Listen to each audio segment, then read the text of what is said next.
Dengue আক্রান্ত হয়ে মৃত্যু হলো এক কংগ্রেস নেত্রীর। ডেঙ্গু পজিটিভ পরিবারের আর এক ক্ষুদে সদস্যর। এই নিয়ে এলাকায় আতঙ্ক ছড়িয়েছে। মঙ্গলবার ভোরে ডেঙ্গু আক্রান্ত হয়ে বনগাঁ মহকুমা হাসপাতালে মৃত্যু হয় কংগ্রেস নেত্রী মীনাক্ষী তরফদারের। বয়স ৫৬ বছর। বাড়ি বাগদা থানার অন্তর্গত রামনগর এলাকায়। তিনি বিগত দুটি পঞ্চায়েত নির্বাচনে জেলা পরিষদের প্রার্থী হয়েছিলেন। সোমবার তিনি বনগাঁ মহকুমা হাসপাতালে ভর্তি হয়েছিলেন। গত পঞ্চায়েত নির্বাচনে তিনি বাগদা থেকে জেলা পরিষদের আসনে কংগ্রেসের টিকিটে দাঁড়িয়েছিলেন।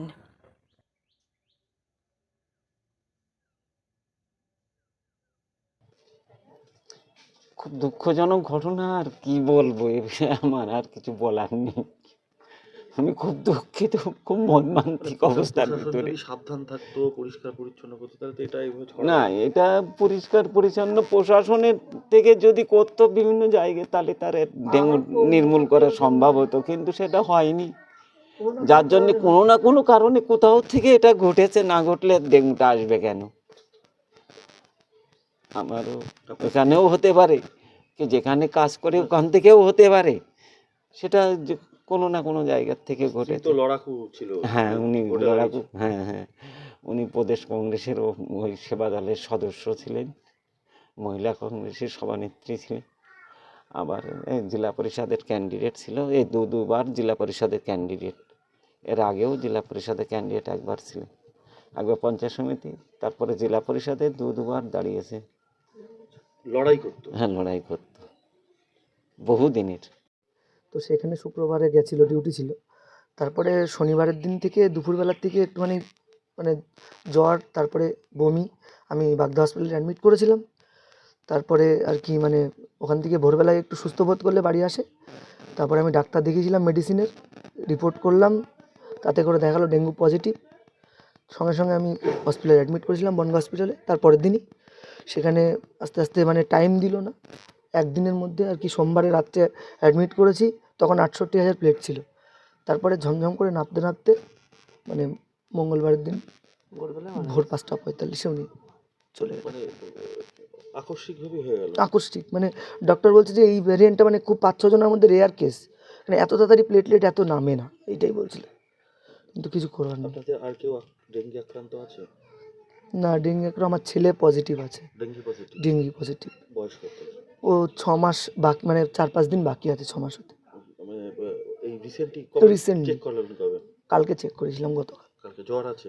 না, জ্বর নেই। এমনি ডেঙ্গু পজিটিভ? ডেঙ্গু পজিটিভ, এমনি প্লেটলেট ১,৬৯,০০০ আছে, অসুবিধা নেই। ডাক্তার বললো খাওয়ালে ঠিক হয়ে যাবে। আপনাদের আর কারোর কি জ্বর? না না না, আর বাড়িতে কোনো ব্যাপার নেই, কারো কোনো এই যে ডেঙ্গু হঠাৎ করে এই নতুন ভ্যারিয়েন্ট, এখান থেকে তো আরেকজনকে কামড়াতে পারে মশা, বা এই একটু আতঙ্ক কি লাগছে? না, সে জায়গাটা থেকে যায়, তবু আমরা যতটা পারছি সেফটিতে রাখার জন্য সবসময় মশারির ভিতরে থেকে, ঠিক আছে, যেগুলো করা ডেঙ্গু প্রোটোকল সেইভাবে আমরা আর কি এগোচ্ছি। ডাক্তার যেভাবে বলেছেন সেইভাবে আমরা। কোনো আতঙ্ক তো একটা লাগছে, সেই জায়গাটা তো অবশ্যই থেকে যায় সেই জায়গাটা। মা কি করতেন?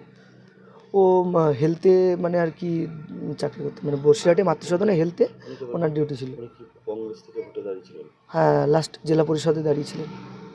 কোন আসন থেকে? এটা হচ্ছে বাগদা, বয়রা, আর হচ্ছে আপনার রনঘাট, তিনটে। আমাদের বাগদা যে গ্রামীণ যে হসপিটাল, ওখানে গেলে ঘোড়া ছাগলের মতন ট্রিটমেন্ট করে। আমরা আউটডোরে রুগী দেখাই, লাইনে দাঁড়াই, ডাক্তার নেই। 11টা 12টার পরে গিয়ে ডাক্তার আসে, একজন করে ডাক্তার আসবে, টুকটুক করে দেখবে, চেক আপ দেবে। তাও যে রিপোর্টগুলো দেয় সব ভুংভাং রিপোর্ট দেয়। ডাক্তার দেখি বলে যে এইটা সুগার টেস্ট দিয়েছে, এই রিপোর্ট তো হতেই পারে না। সমস্ত রিপোর্ট মানে ভুংভাং রিপোর্ট দেয়। ডাক্তারও অবহেলা করে সবসময়, ওখানে গুরুত্ব দিয়ে কোনো ডাক্তারই দেখে না। হ্যাঁ, ডাক্তার কম। ভালো ট্রিটমেন্ট আমাদের বাগদা হসপিটালে, নামে মাত্র হসপিটাল, কোনো সুব্যবস্থা আমরা পাই না ওখান থেকে। কংগ্রেস নেত্রী মীনাক্ষী তরফদারের মৃত্যুতে এলাকায় গভীর শোকের ছায়া নেমে এসেছে। স্থানীয়রা আতঙ্কে রয়েছেন।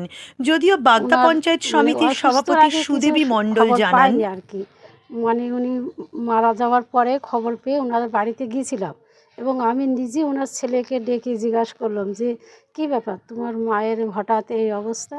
তা বললেন যে আমার মা তো বসিরহাটে যায়, ওখান থেকে এসে অসুস্থ হয়ে পড়ে, তার জন্যে মা বলছে যে আমার প্রচণ্ড গ্যাস গ্যাস এরকম বলেছেন আর কি। তারপরে বাগদা হসপিটালে ওনাকে অ্যাডমিট করেন। অ্যাডমিট করার পরে বাগদা হসপিটালে চিকিৎসা হয়েছে, হওয়ার পরে বাগদা হসপিটাল থেকে ওরা বাড়ি নিয়ে এসছিলেন। আসার পরে উনি না আবার অসুস্থ হয়েছেন, তারপরে ওনাকে বনগাঁ হসপিটালে অ্যাডমিট হন। হওয়ার পরে বনগাঁ হসপিটালে চিকিৎসার কোনো ত্রুটি হয়নি। সেখানে আমাদের লোকজন থেকে তাকে সুব্যবস্থার মাধ্যমে চিকিৎসা খুব উন্নত মানের চিকিৎসা হয়েছে, কিন্তু ওনার আর শেষ রক্ষাটা হয়নি। বাগদা হচ্ছে গ্রামীণ হসপিটাল, সেখানে আপনারা সবাই জানেন, আমরাও জানি, সেখানে সব রকম চিকিৎসা হয় না, সব রকম ডাক্তারও সবসময় পাওয়া যায় না। ওখানে যেরকম চিকিৎসা হওয়ার কথা ট্রিটমেন্ট সেখানে পুরোটাই হয়েছে আর কি। আপনারা সকলে গিয়েছিলেন বাড়িতে? আমরা সকলে বাড়িতে গিয়েছিলাম, ওনার ছেলেকে ডেকেছি, কথা বলেছি, তাতে করে ছেলেও বলেছে আমার মাকে চিকিৎসার কোনো ত্রুটি হয়নি, অন্য ছেলেই বলেছে না।